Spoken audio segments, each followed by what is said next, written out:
Hey photographers! I've been studying beginners for 7 years in my huge Facebook photography beginners group and on the course videos on this channel. Some of you guys get better really quick while others struggle for years. And here's the top 5 things that I found that hold people back without them even realizing. Here's the first one, refusing to learn. And that's a biggie, so please stick with me. The vast majority of photography beginners buys a more or less expensive camera and immediately thinks they should get at least decent images. Please ask yourself, what other things in life did you immediately master? Honestly, if you can think of one, please tell me in the comments, because I personally think there's nothing.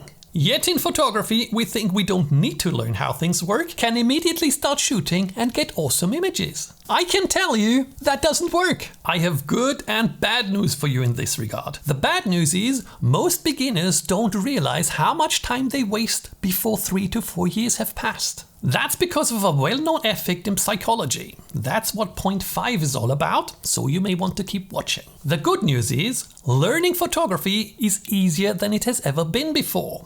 I will tell you how at the end of the video. But back to refusing to learn. Why would you rather brag with being self-taught than invest in a few days to actually learn the few important topics that make up photography? And here's the second point that holds back beginner photographers. Not practicing. Particularly with photography, we have all sorts of excuses why we can just go out and practice with our camera. Many of them have to do with the saying that the grass is always greener on the other side, and mostly start with "if only I had." Fill in the gap, there are countless options. But here's a few examples.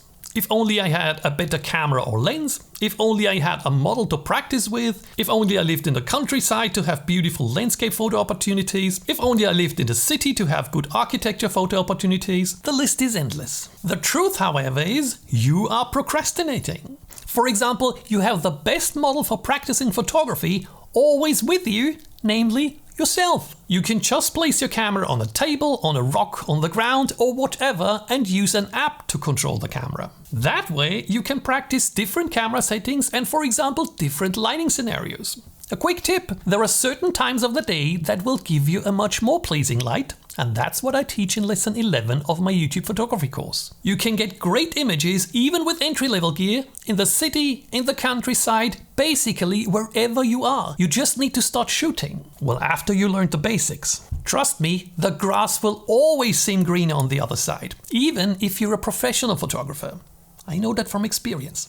Where you really get better in photography fast is making the most out of what you have available. Not by waiting for the few occasions where you'd get to that other side where the grass is greener. Because once you get there, for example on a vacation, you can start learning on that other side. You already have to be decent to actually make use of that green grass, if you understand my analogy. The next point that is holding people back is concentrating only on camera settings and ignoring the more artistic parts of photography. While I don't think photography is art in general, I do think it can become art if you master certain skills. One of these skills is composition. You can nail all the camera settings and have the focus spot on, yet your image is still pretty boring because you have ignored the importance of composition for your shot.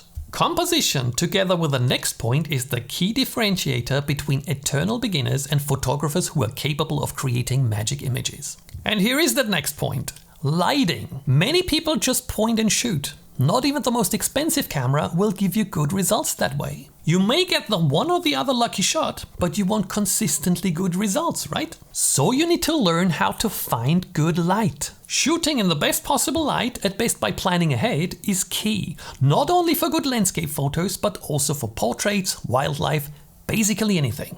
Lighting and composition will make your images stand out of the crowd and will make you proud for your pictures. Believe it or not, that's what you learned in the last lesson of my YouTube photography course, and just like the lesson about composition, they both don't get much love. Why? That point has to do with not knowing what you don't know. Let me explain, because that's a huge mistake. There's a well-known phenomenon in learning theory called the Dunning-Kruger effect. It's a cognitive bias where people with low competence in a particular area overestimate their abilities. No wonder they do, because they have no idea yet about the vast amount of knowledge that they still have to discover. So in a nutshell, they have learned the so-called exposure triangle and think, boy, Did I master that quickly? I'm a genius. In psychology, that state is called Mount Stupid, where your confidence is extremely high, but your competence is basically zero. Trust me, I have climbed that Mount Stupid in several areas of my life, thinking I'm the best thing since sliced bread. Just watch my old YouTube videos, they're embarrassing, but I didn't realize. People in that stage are so happy with their new expertise, they often stop learning and even start teaching others.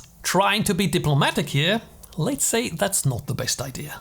After some time, they, or let's better say we, find out, oh, why do only some of my images look decent, but the rest is mediocre at best? That's when they enter the valley of despair. That valley can be extremely deep for people who are proud of being self-taught, resulting in the majority of them giving up. People who are actually willing to learn, on the other hand, cross that valley fairly quick and it will not be nearly as steep and frustrating. They easily climb the slope of enlightenment up to the plateau of sustainability, where not only their confidence is high, but also their expertise. So you see, it's kind of a vicious circle because we are back at point 1.